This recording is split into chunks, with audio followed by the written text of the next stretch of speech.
পশ্চিমবঙ্গ সরকারের প্রাণী সম্পদ বিকাশ বিভাগের ভ্রাম্যমাণ প্রাণী চিকিৎসালয়ের ব্যবস্থা রয়েছে মালদায়, যা টোল ফ্রি নম্বর 1962। বৃহস্পতিবার ছুটির দিনে এই নম্বরে জেলা শাসকের তরফে ফোন পেয়ে জেলা প্রশাসনিক ভবনের সামনে ছুটে গেল ভ্রাম্যমাণ প্রাণী চিকিৎসালয়। সেখানে গিয়ে প্রাণী চিকিৎসালয়ের চিকিৎসক মোস্তাফিজুর রহমান চিকিৎসা করালেন রাস্তায় অসুস্থ হয়ে পড়ে থাকা এক গবাদি পশু গরুর। তিনি গরুটিকে ইঞ্জেকশন, স্যালাইন ও প্রয়োজনীয় ওষুধপত্র খাইয়ে সুস্থ করে তোলার প্রয়াস চালান। পরে তিনি সংবাদ মাধ্যমের মুখোমুখি হয়ে বলেন, যে গাড়ি দেখছেন এটা একটা অন কল সার্ভিস, যেটা হচ্ছে আমরা ক্যাম্প করি, প্রতি মাসে 20 টাকা করে ক্যাম্প করতে হয়। তার সাথে এমার্জেন্সি সার্ভিসও আছে।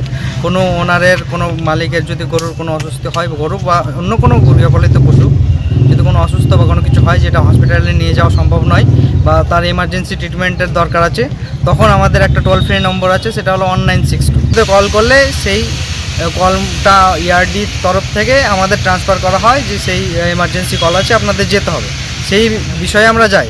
কিন্তু আজকে ছুটির দিন সেহেতু এমার্জেন্সি অন কল আপনার 1962-তে কল হয়তো সার্ভিসে যায়নি, কিন্তু এটা প্রশাসনিক তরফ থেকে আমাদের যে ডেপুটি ডিরেক্টর আছেন ওনাকে ফোন করা হয়েছিল ডিএম সাহেবের তরফ থেকে। তখন জানা যায় যে এই গরুটা এরকম অসুস্থ আছে এই জায়গাটায়। তখন আমরা সেই মতো পদক্ষেপ নিয়ে সেখানে আসলাম কালেক্টর অফিসের পাশে। কি সমস্যা হয়েছে? সমস্যা তো এখন এই সবেমাত্র আসলাম, দেখলাম, মানে যা বুঝছি যেটা হচ্ছে হয়তো খাওয়ারের কোনো সমস্যা হয়েছে, হয় প্লাস্টিক বা অন্য কিছু খেয়েছে যেখানে ইনডাইজেশন হয়েছে। মালদা শহরের জুবলি রোড এলাকায় সবুজ সাথী সংঘের 60তম বার্ষিক সাংস্কৃতিক অনুষ্ঠান হয়ে গেল বুধবার। এদিন সন্ধ্যায় এই অনুষ্ঠানে জমকালো আয়োজন চোখে পড়ে মালদা শহরের দুর্গা কিঙ্কর কলেজ অডিটোরিয়ামে। এদিনের এই অনুষ্ঠানকে কেন্দ্র করে মঞ্চে রবীন্দ্রনাথ ঠাকুরের আবৃত্তি, গান, গীতি, আলেখ্য, গীতিনাট্য পরিবেশিত হয়, যার মধ্যে মূল আকর্ষিত ছিল রবীন্দ্রসঙ্গীত, আলেখ্য পথ ও পথিক এবং রবীন্দ্র গীতিনাট্য মৃগয়া। এদিনের এই মনজ্ঞ অনুষ্ঠানে উপস্থিত ছিলেন বিশিষ্ট শিক্ষাবিদ শক্তিপদ পাত্র, সবুজ সাথী সংঘের সম্পাদক বিশ্বপ্রিয় রায়চৌধুরী, মালদা শিল্পী সংস্কৃতি পরিষদের সভাপতি প্রসেনজিৎ দাস সহ আরো অনেকেই।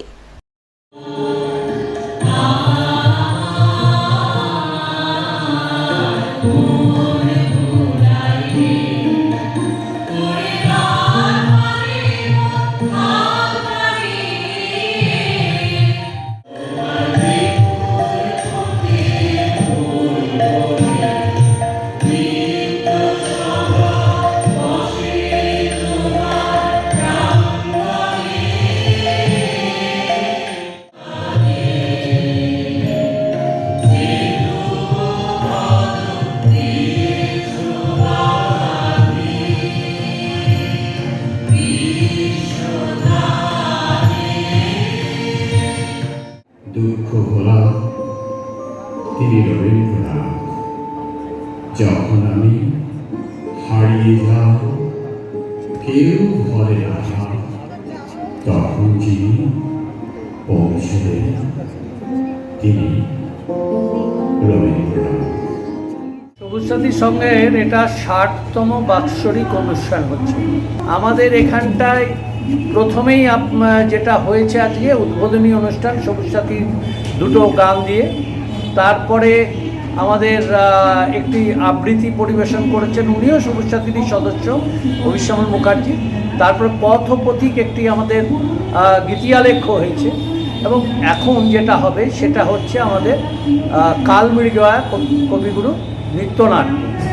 মালদা ছাড়াও পশ্চিমবঙ্গের বিভিন্ন জায়গায় আমরা এই অনুষ্ঠান আমরা করেছি, এবং আমন্ত্রণ পেলে আমরা সেখানে গিয়েও অনুষ্ঠান করি। বছরে আমরা 5টি অনুষ্ঠান আমরা করি।